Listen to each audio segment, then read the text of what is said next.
Boa noite, meus irmãos, meus queridos. Eu quero hoje, na dependência do Espírito Santo de Deus, tratar com vocês, com a igreja, quem é o Senhor da sua vida. Eu quero, mais uma vez, tratar sobre a importância de nós confessarmos a palavra de Deus, homologarmos a palavra de Deus, e eu quero começar esse tempo em oração. Queria que você curvasse a sua cabeça mais uma vez, para nós estarmos colocando esse tempo diante do trono da graça do Pai. Pai, se o Teu Santo Espírito não nos visitar nessa noite, nós estamos perdidos, e perdidos eternamente. Por isso clamamos a Ti, Pai, que o envie para abrir os olhos do nosso coração, os olhos do nosso entendimento, para que possamos sair da rasura da lei e sermos enxertados pelo rema que vem da Tua santa e excelsa palavra. Tem misericórdia, Pai, do Teu povo neste tempo do fim. Fala conosco nessa noite. Revela-nos a Tua palavra, é o que te pedimos e já agradecemos em nome de Jesus. Amém. Eu queria que você abrisse a sua Bíblia na carta de Paulo aos Romanos, no capítulo 10. Epístola de Paulo aos Romanos, capítulo 10. Nós vamos começar lendo o versículo 8.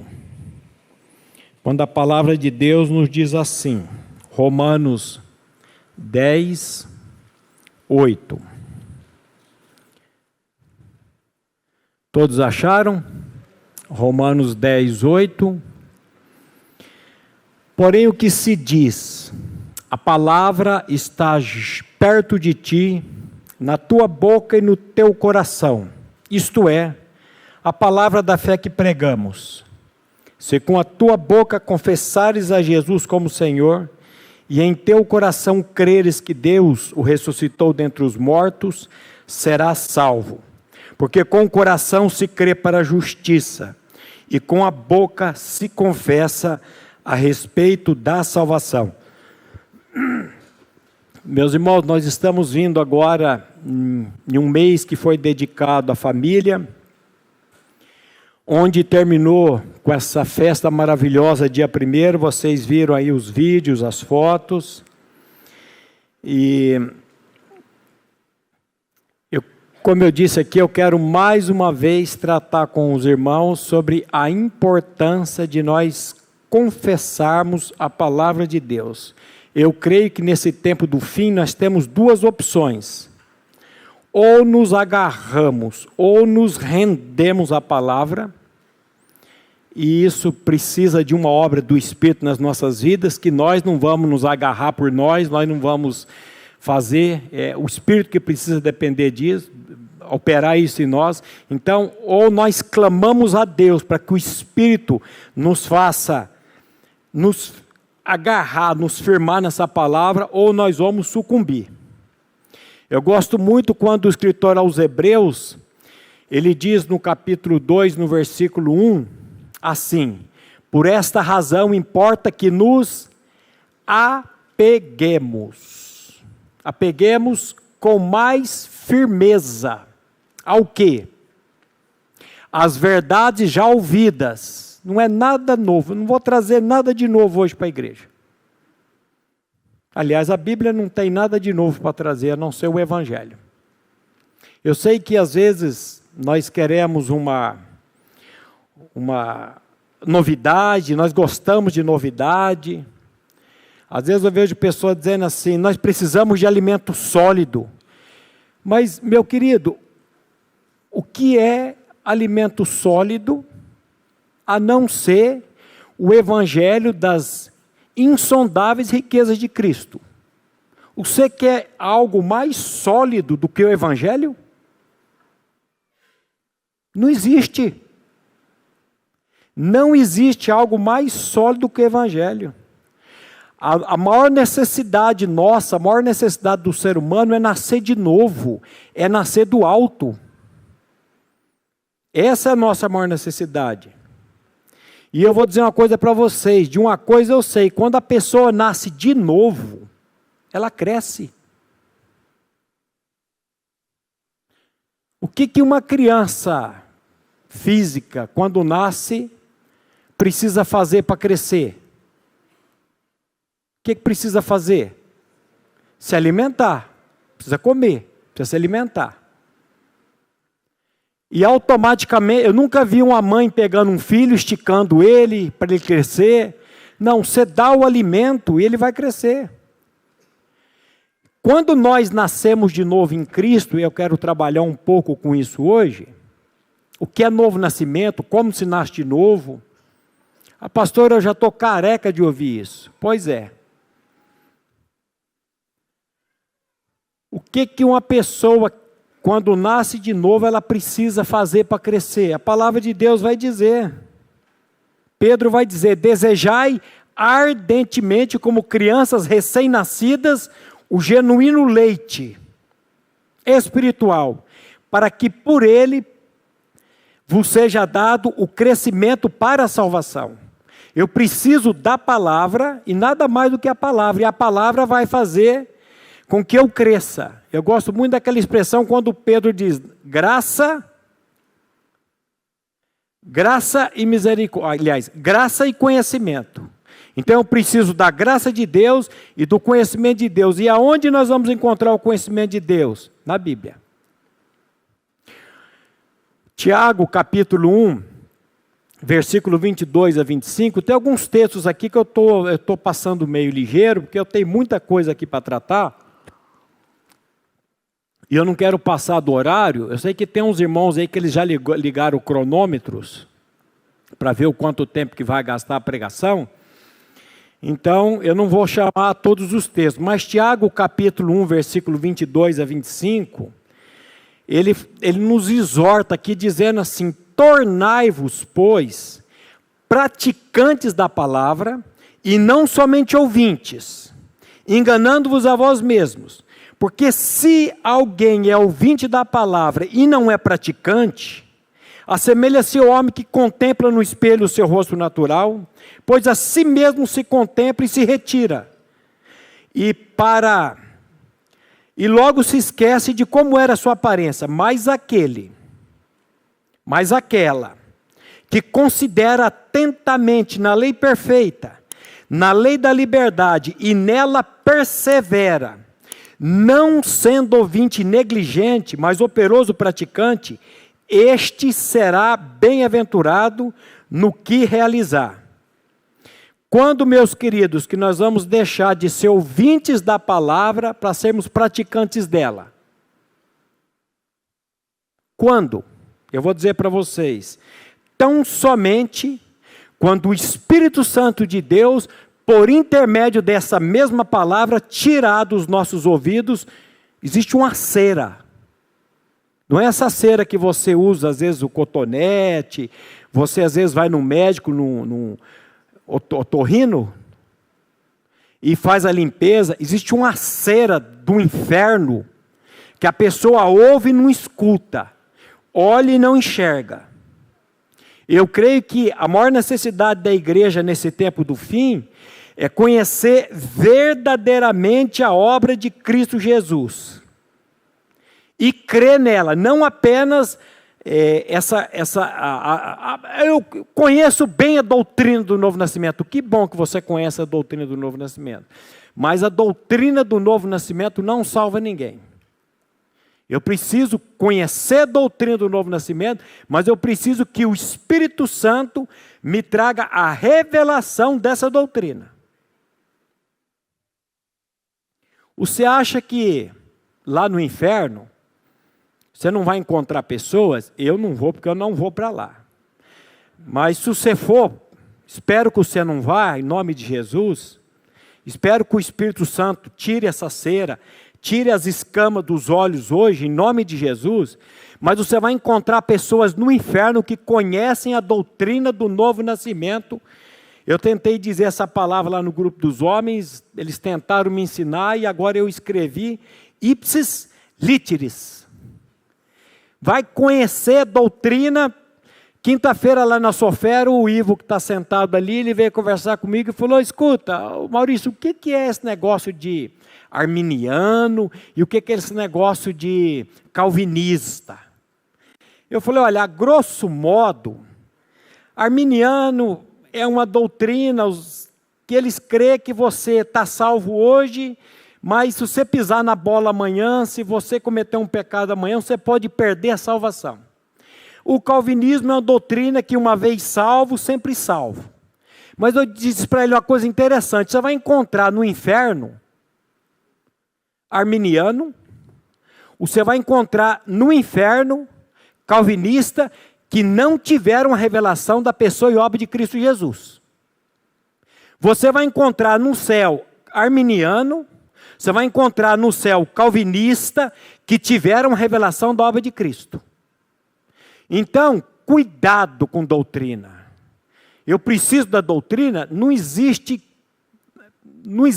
novo nascimento, não existe nada sem o conhecimento da palavra, sem a doutrina. Mas somente a doutrina do novo nascimento não salva e não vai salvar ninguém. É verdade ou não é? Agora, eu gosto demais da Bíblia, porque a Bíblia não engana ninguém. O Espírito Santo vai dizer assim, nem a circuncisão, nem a incircuncisão tem valor nenhum, mas o sim ser uma nova criatura em Cristo Jesus. Eu estou citando Gálatas 6,15. Então, eu vou dizer aqui, não adianta você ser arminiano, não adianta você ser calvinista. O que importa é se você é ou não é uma nova criatura em Cristo Jesus. E Jesus, Cristo veio a esse mundo para fazer essa obra, nos dá essa obra gratuitamente. Salvação, você não conquista a salvação, você recebe a salvação. Salvação, biblicamente falando, é graça do início ao fim. É o Senhor operando e fazendo isso em nós. Então, o que nós vemos na Bíblia? Deus cria o homem, esse homem cai, o pecado entra toda a raça. A Bíblia diz que quantos pecaram? Todos pecaram. E separados, destituídos estão da glória de Deus. Então o que a Bíblia ensina? Que esse homem foi criado por Deus, esse homem cai, mas que Deus envia Jesus Cristo a esse mundo com um único propósito: resgatar esse homem do pecado. Jesus Cristo veio a esse mundo para quê? Para fazer de nós calvinistas, arminianos, batistas, católicos, presbiterianos, metodistas? Não. Jesus Cristo veio a esse mundo para fazer de você e de mim uma nova criação, uma nova criatura nele. Jesus disse assim: eis que eu faço novas todas as coisas. Então, tenha certeza de uma coisa: Deus em Cristo pode fazer de você uma nova criação, uma nova criatura. Ele pode trocar o seu coração, Ele pode fazer uma metanoia, Ele pode mudar a sua mente, Ele pode tirar a natureza de pecado que você nasceu, e Ele tirou em Cristo, e Ele pode purificar um povo todo seu, exclusivo de boas obras, um povo que não vive mais preso, escravo do pecado. Opa, ouvi um amém, achei que não tinha credo nessa igreja. Então, aonde que ele fez isso? Acabamos de cantar, né? É verdade que morri na cruz em Cristo. Por que Cristo morreu na cruz? Porque a alma que pecar, você teria que morrer. Porque o salário do pecado é a morte. Quando Cristo morreu lá na cruz, o que Ele fez? Ele levou o nosso problema. Eu falo, vou morrer dizendo, o problema da pessoa não é a cachaça, não é a maconha, não é a cocaína, não é o crack. O problema do dependente químico chama pecado, o velho homem. E Jesus veio para tirar essa natureza. E quando Ele morreu lá na cruz, o que Ele fez? Ele levou sobre si o meu pecado. Jesus foi crucificado numa cruz no chão. Ele foi levantado da cruz. O que ele diz lá em João 12:32? Você sabe de cor. E eu, quando for levantado da terra, atrairei todos a mim mesmo. O que Cristo atraiu lá na cruz? Então uma conversa aí, Cristo, como que Cristo me atraiu se eu não existia? Ô, criatura, Ele não atraiu ser pessoa, você nasceu há 2024 anos atrás. Ele não atraiu Maurício Pessoa. Maurício Pessoa começou a existir dia 15 de junho de 1970. Cristo morreu há mais de 2000 anos atrás. O que Ele atraiu na cruz? O meu eu, o meu velho homem, a minha natureza de pecado. Jesus diz, aquele que comete pecado é escravo do pecado. Eu nunca vou deixar de pecar por mim, pela minha força. Pode jejuar, pode fazer o que você quiser, você nunca vai deixar de pecar. Quando que você vai deixar de pecar? Quando você ouvir o Evangelho, Jesus diz, conhecereis a verdade, e a verdade vai te libertar. A verdade é uma pessoa, não é uma doutrina. Jesus disse, eu sou o caminho, a verdade e a vida. E ninguém vai ao Pai senão por Ele. Então, conhecer a verdade é conhecer uma pessoa. E conhecer o que a respeito dessa pessoa? Que quando Ele morreu lá na cruz, Ele não só morreu por mim. Eu sempre soube dentro da minha igreja, que eu cresci, nasci, que Cristo tinha morrido por mim na cruz do Calvário. Mas um dia eu descobri que eu nasci com a natureza, essa natureza estava dentro de mim, e que quando Cristo morreu lá na cruz, Ele atraiu essa natureza minha no corpo santo dEle. Aquele que não conheceu o pecado, Ele se fez pecado por nós. Eu costumo dizer que nós é muita gente. Eu preciso tomar posse disso. Ele se fez pecado por mim para que nele, aonde? Lá na cruz, eu fosse feito justiça de Deus. Eu estou crucificado com Cristo e vivo não mais eu, mas Cristo vive em mim. Então nós vamos ver hoje aqui o que eu preciso na prática para ter uma experiência. É confessar a palavra.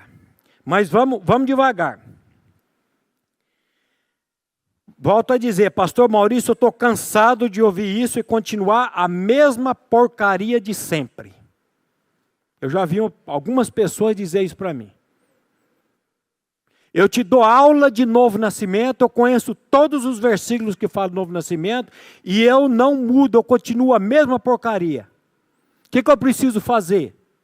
Aí Paulo está dizendo aqui, porém o que se diz? Romanos 10:8. A palavra está perto de ti, na tua boca e no teu coração. Isto é a palavra da fé que pregamos. Se com a tua boca, presta atenção, é com a tua boca, se com a tua boca fizer o quê? Confessar o quê? Jesus como Senhor. E em teu coração creres que Deus o ressuscitou dentre os mortos, será salvo. Porque com o coração se crê para a justiça e com a boca se confessa a respeito da salvação. Na prática, o que eu preciso fazer? Confessar Jesus como Senhor da minha vida. É difícil fazer isso? É difícil você dizer assim, Jesus, Tu és o Senhor da minha vida.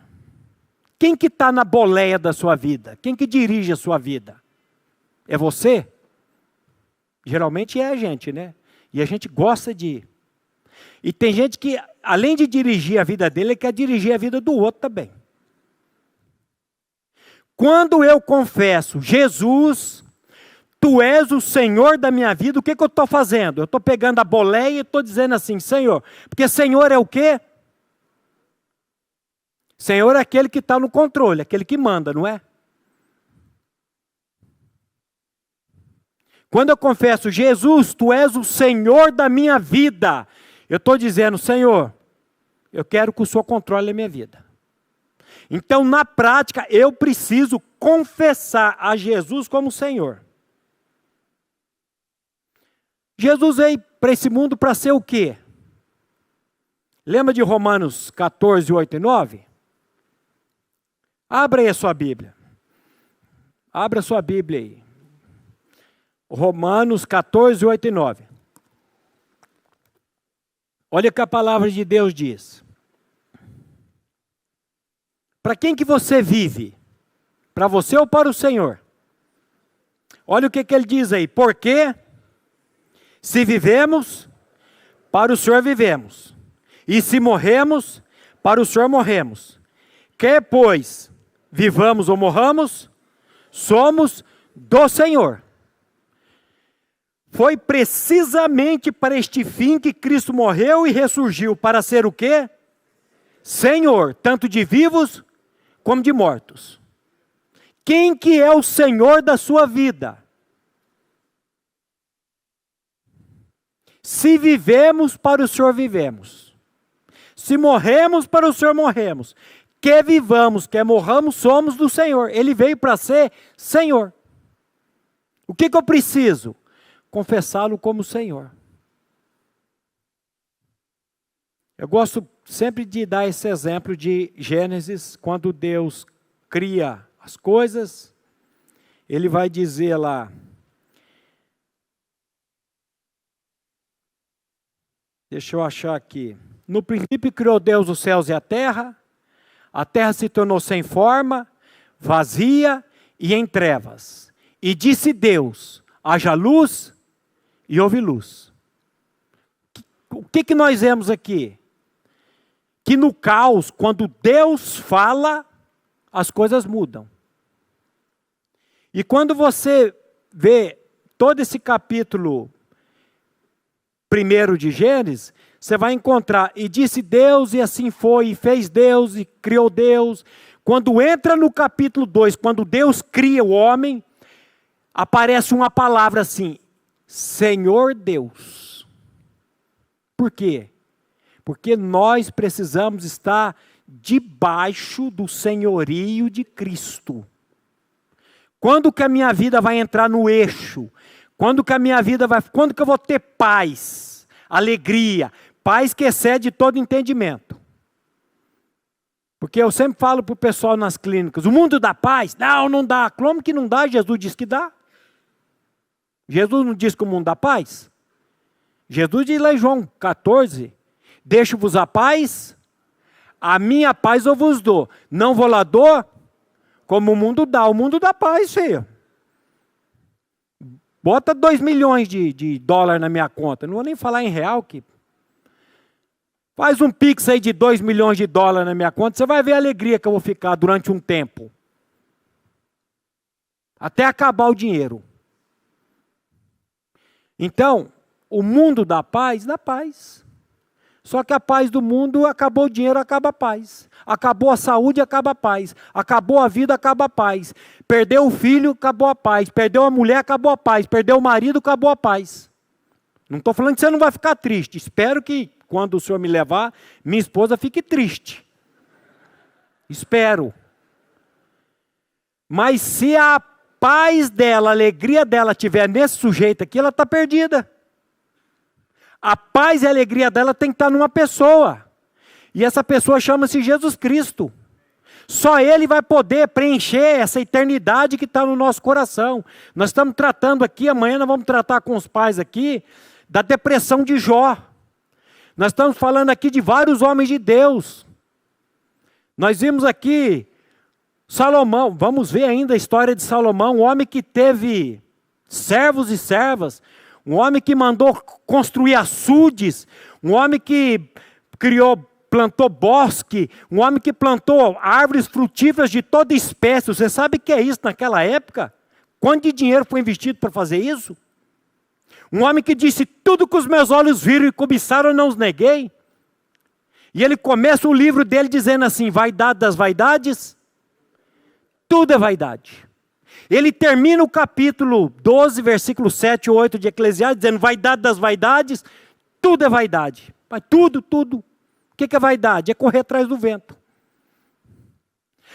Ah, se eu tivesse aquela casa, se eu tivesse aquele marido, se eu tivesse aquele carro, ele está dizendo que é tudo vaidade. Ele entrou numa depressão existencial, porque ele estava procurando em coisas aquilo que só vai encontrar em Deus. Nós precisamos dele habitando em nós. Senão nós estamos perdidos.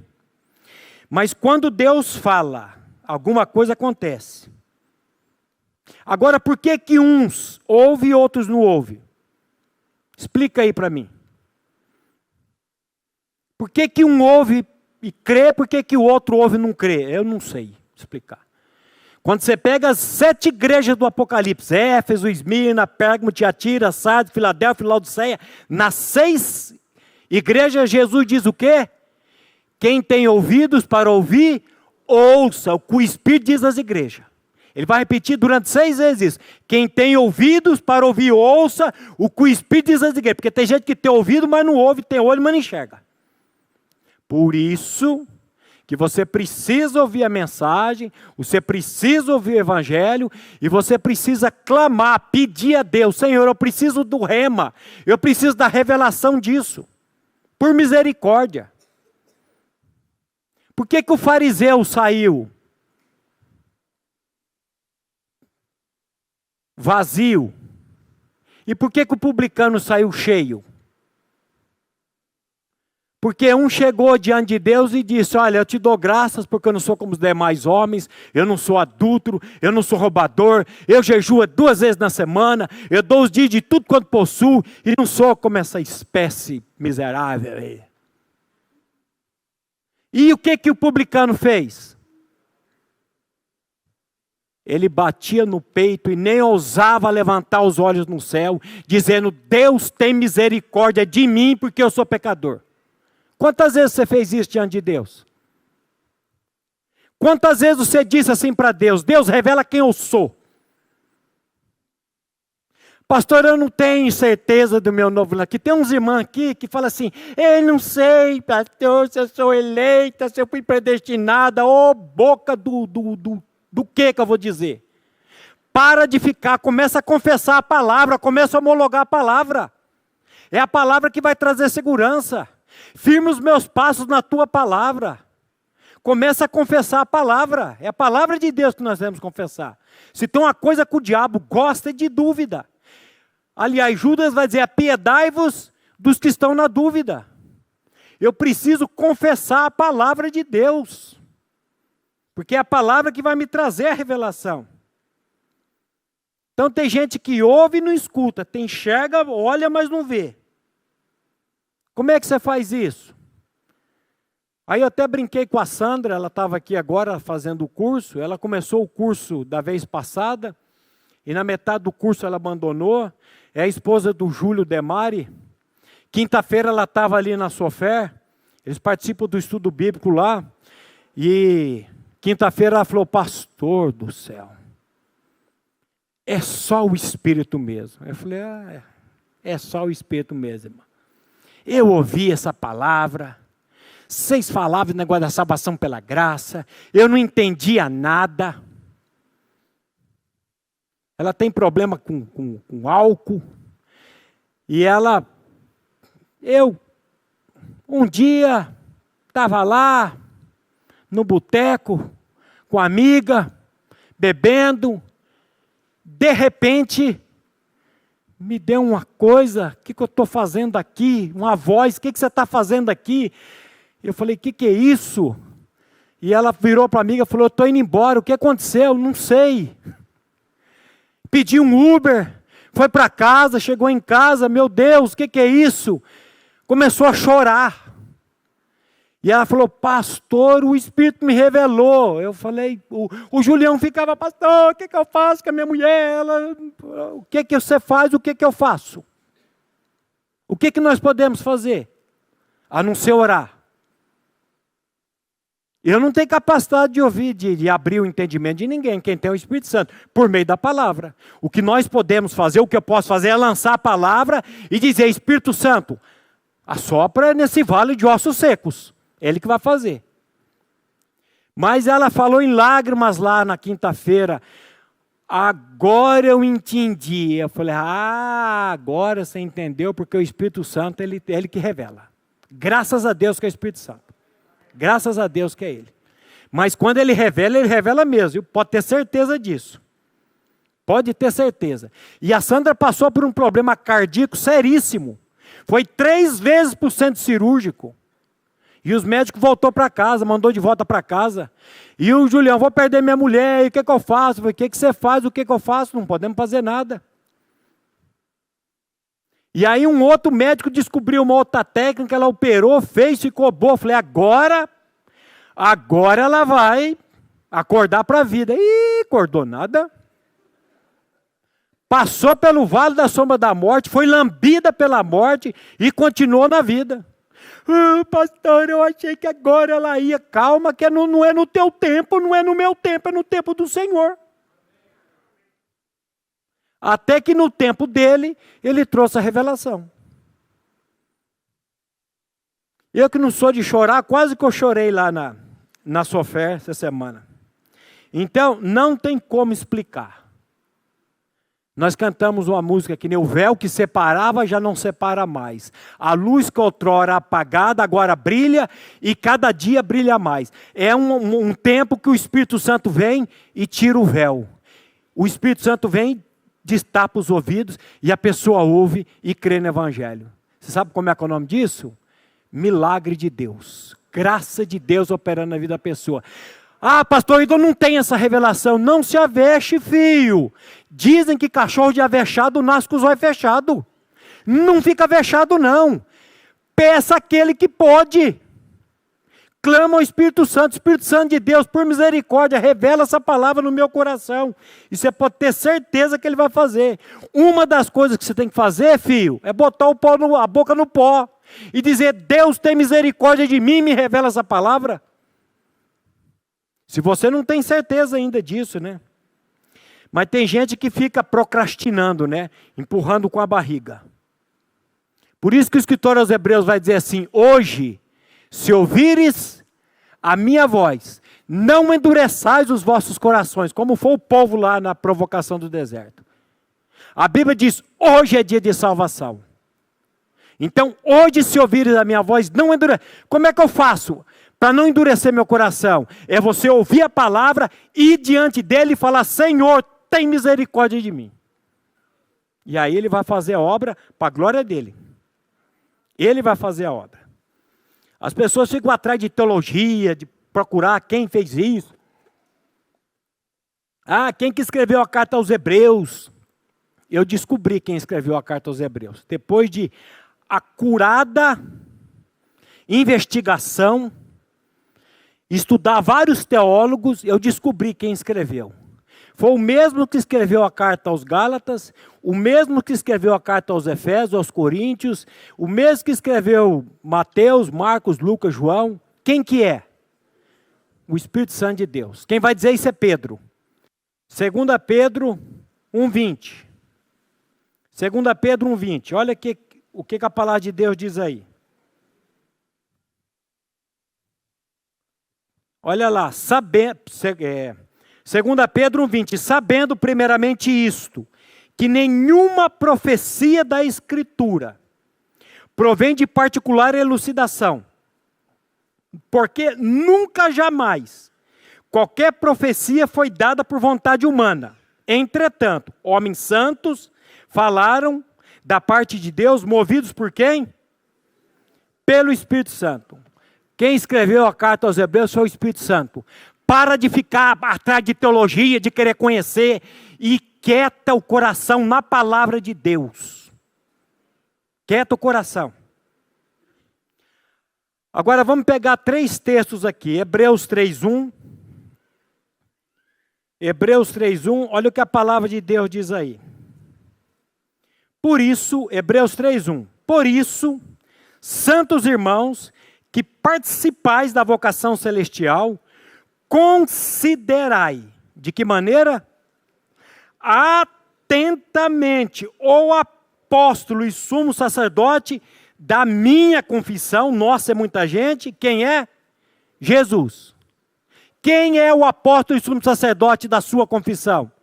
Jesus. Se ele é o apóstolo da minha confissão, eu tenho que me apresentar diante dele com o quê? Confissão da palavra dele. Ah, pastor, eu não consigo crer que eu fui crucificada com Cristo e vivo não mais eu, mas Cristo vive em mim. Filho, não se avexe. O que eu tenho que fazer? Começa a confessar a palavra. Bota a primeira, cara. Não me pega um Fit 147. Você já teve um, né, doutor?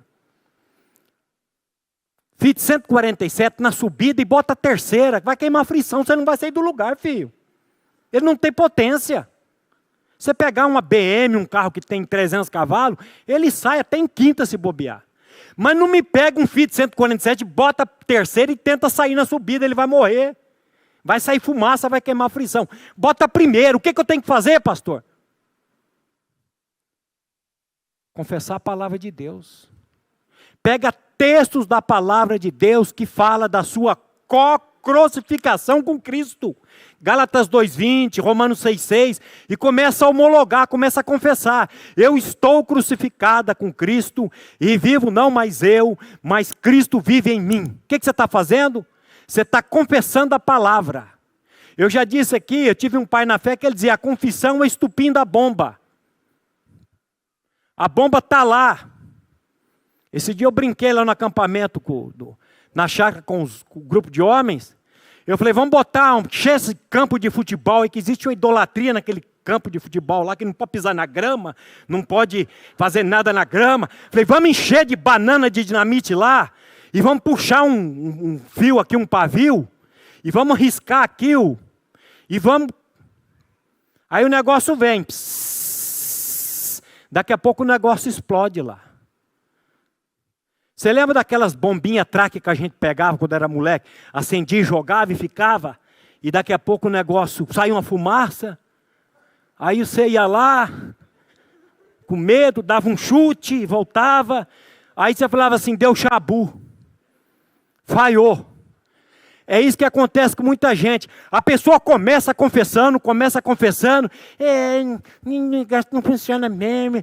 Ô filho, aquele que fez a promessa é fiel para completar, cara. Deus não é homem para que minta, e nem filho do homem para que se arrependa. Porventura, tendo ele dito, não fará. Será que o que Deus está dizendo na palavra dele, ele não tem poder e cacife para cumprir, não, cara? Mas qual que é o nosso problema? Dá chabu.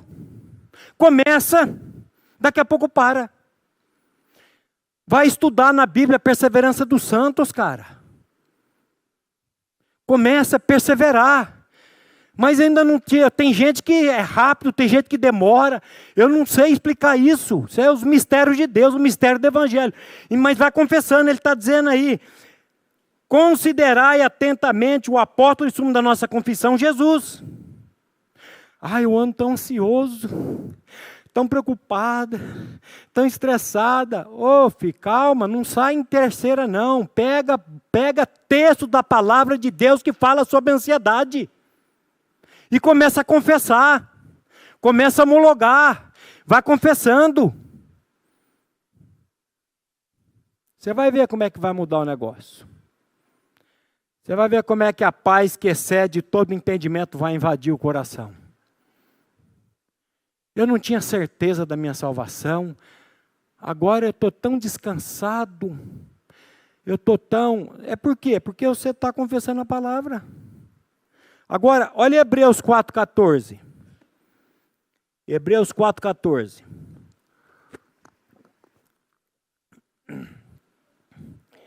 Tendo, pois, a Jesus, o Filho de Deus, como grande sumo sacerdote, que penetrou os céus, conservemos firmes a nossa confissão.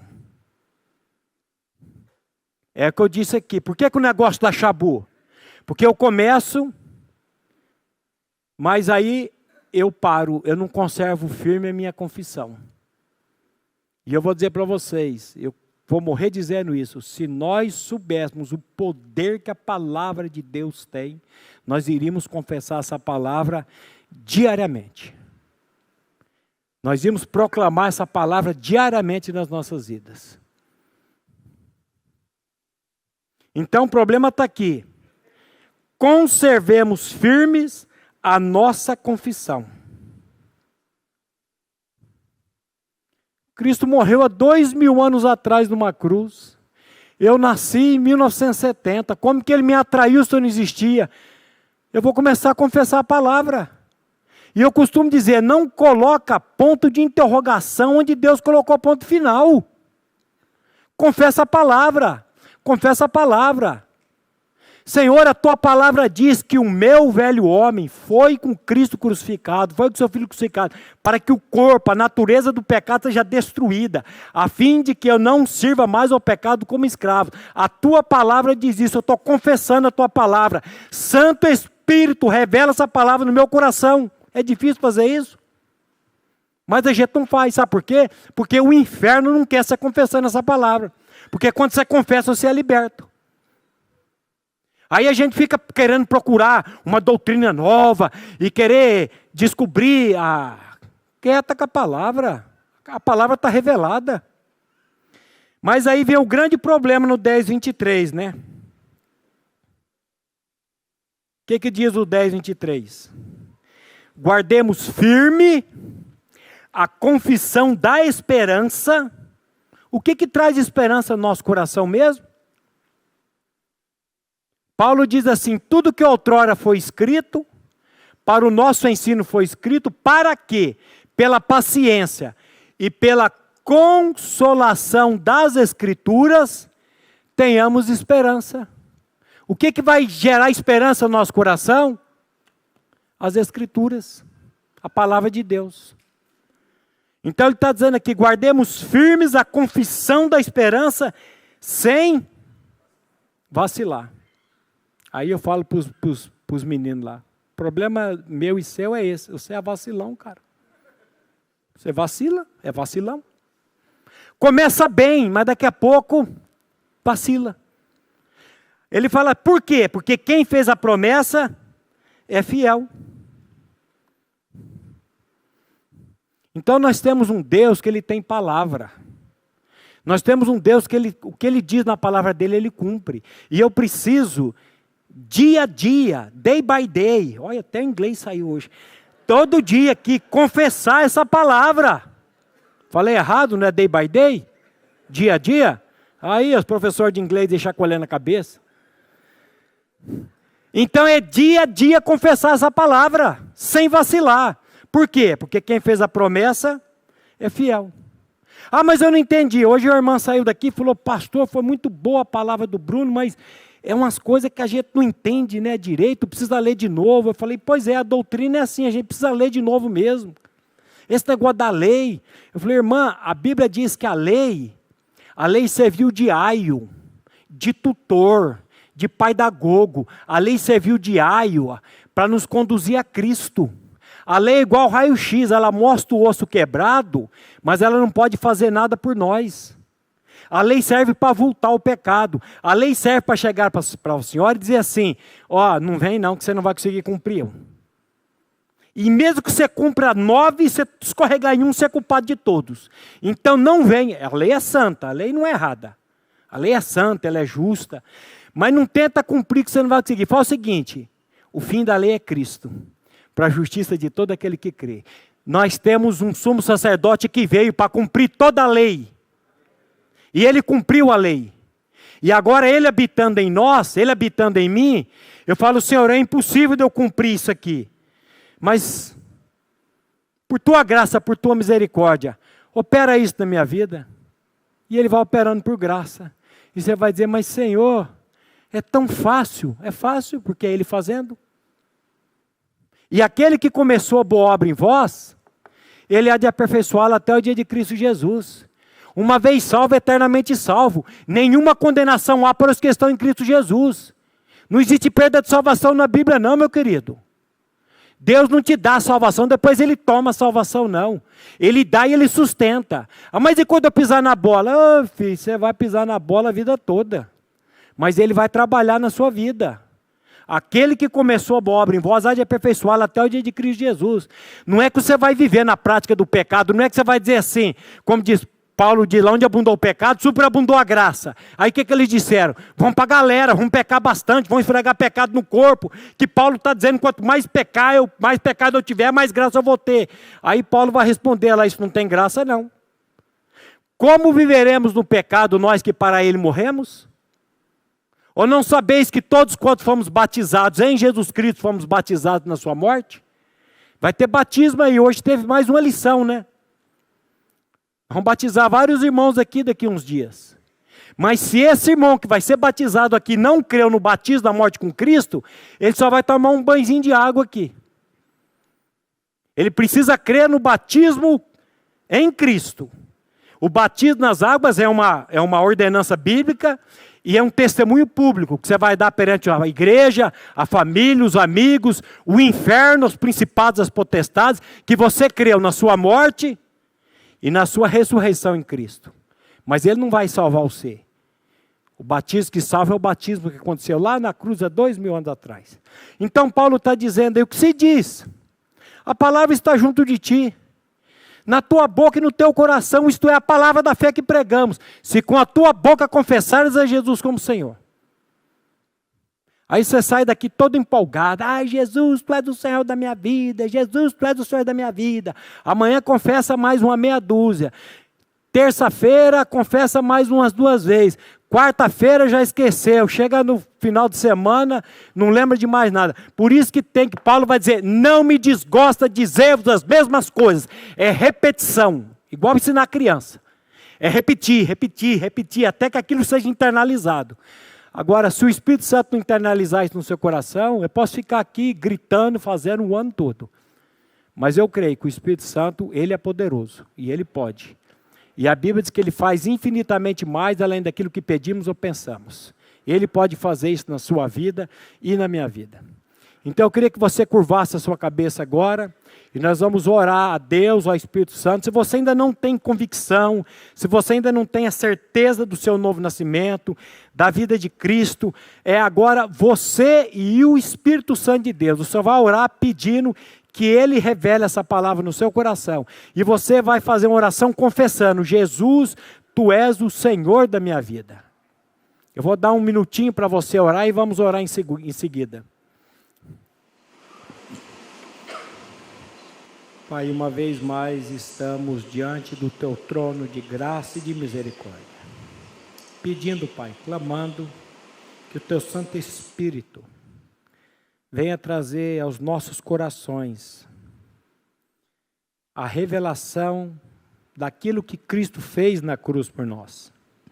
Morrendo, nos atraindo no corpo santo dele, como diz a Tua palavra, levando Ele mesmo em seu corpo sobre o madeiro os nossos pecados, para que nós, mortos para os pecados, vivamos para a justiça.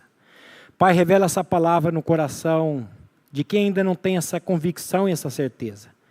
E Pai, para os que têm, continua revelando essa palavra, porque somente nessa palavra e somente na pessoa do Teu Filho, que nós vamos encontrar a paz que excede todo entendimento. Pai, nós cremos que estamos vivendo um tempo do fim. Por isso, Pai, revela isso aos nossos corações. Os nossos irmãos que nos acompanham na internet, esse mundo afora, também traga a eles, Pai, a revelação dessa obra tão maravilhosa, que é o novo nascimento, que é Cristo em nós, a esperança da glória. Faz isso, Pai, é que nós te pedimos e agradecemos, no nome de Jesus.